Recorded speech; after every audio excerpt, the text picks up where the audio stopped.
Po tayong update guys tungkol po ito sa kaya Sara Duterte, no? Napakalaking problema po ito. Ngayon po ay meron na pong plano po ang mga kalaban po ng mga Duterte, no? Balikan na naman po, uusigin na naman po si Sara Duterte. Parang hindi po talaga sila titigil hanggat hindi po nila mapapatunayan at mapapahiya yung mga kalaban po nila. Kaya hanggang ngayon guys, nakita ng ating kaibigan, hinahanap po talaga nila ang kaguluhan. Tandaan po natin guys, ito ay kapag ito ay masagad na po ang pasensya po ng mga Duterte, magpasensya na po kayo, pagsisihan na po ang lahat. Ito po yung sinasabi ng ating kaibigan kanina guys. Nandito po siya, kasama pa rin natin guys kaibigan. Oo nga, totoo po talaga ito nga impormasyon po. Nakalap ninyo na si Sara ay babalik ka naman po ng nag-uusig sa kanya. Patay. Ano po bang gagawin po nila? Impeachment naman po. Bakit hindi na po nila iuro niyan? Meron pang problema sa ating bansa tapos kanyan pa. Ano po bang mangyayari dito kaibigan? Patay na guys. Natatakot si kaibigan ngayon guys. Kapag masubrahan na po talaga ang tao guys, ito po ang magagawa. Abangan po ninyo guys ha. Dili ang mga Duterte ang nangita ng samok, kundi sa kabila guys. Sila na po mismo ang naghahanap po ng kaguluhan dito sa ating bansa para maging madugo ang away po nito. Grabe naman to kaibigan. Bakit nilinis po nila ang sarili po nila? Meron naman po silang mga dungis eh. Guys, nakakatakot po yung ipinapaabot ng ating kaibigan. Kung masagad na po ang mga Duterte, sumagad na po ang pasensya po nila. Ito na ang inaabangan po ng kalaban, no? Meron pong magaganap po. Sana naman po ay wala po yung mga tao ba madadamay dito.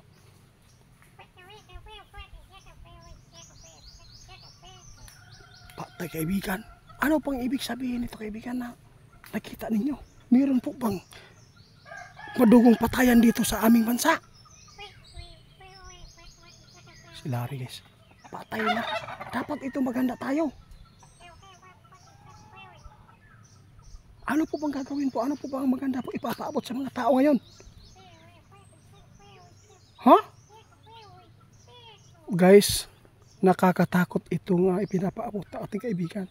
Nakita ni kaibigan ngayon guys na si Sara naman po ang gigipitin. Dahil po hindi naman po natablan si Tatay Digong, no? Mayroon pang mga kaso, kahit mayroong kaso pa rin na haharapin si Tatay Digong, pero hindi pa rin yan tatalap. At saka si Sara naman po ang gigipitin dito kaibigan. Nas bro Larry, bro, delikado ngayon po, may balita si kaibigan ninyo ngayon, oh. Narinig mo? Sabi po niya, Edith, maghanda kayo kasi po si Sara Duterte naman po daw yung gigipitin po ngayon sa husgado, yung batas. Oh, narinig mo yan? Sinabi niya. Sinabi ating kaibigan, dapat maghanda tayo. Dapat po ay maging alert po tayo ngayon dahil po yung nangitag kuan ba gulop-gubot ang kuan jud ay kining kalaban nila. Bisag kinsa naman kaibigan, no, kung makuan na jud, masubrahan na, kung makuan na bro ba karang muawas na imo ang pasensya ba, siguradong meron talagang magsisisi dito guys, no? Sa lahat po ng mga natutuwa dyan sa mga pagdiin po sa mga Duterte ngayon, hindi po talaga yan na ikakabuti po dito sa Pilipinas. Di ba yung INC nagrally noon, ipinapaabot po nila para po ay magkaisa yung sambayan ng Pilipino, para hindi pa watak-watak at hindi po talaga magkakagulo. Sige bro, daan lang ka bro, maligo ka. Okay. Oh, sige sige, di nyo dito sa bro Larry. Oo, sige bro, una na bro. Oo. Grabe, ipapaabot pa rin natin to bro. Oo, tinawag ka ni Linyo, salamat daw guys. Grabe, pati si bro Larry guys, narinig po niya talaga ang sinasabi ng ating kaibigan natin Dwinding Linyo ngayon, na tayo ay maghanda na kasi hindi pa nagkaroon po ng hindi pa nagkatotoo ba yung ipinapaabot po nilang madugo.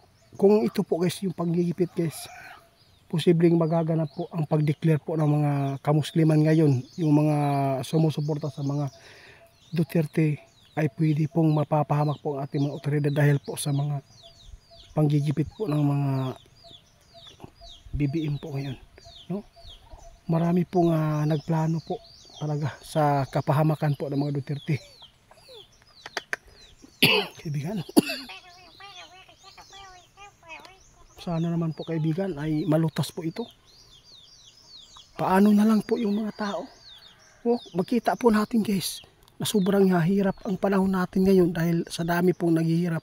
Tapos dahil lang sa sarili po nilang kaguluhan, nadadamay po ang buong sambayanan ng ating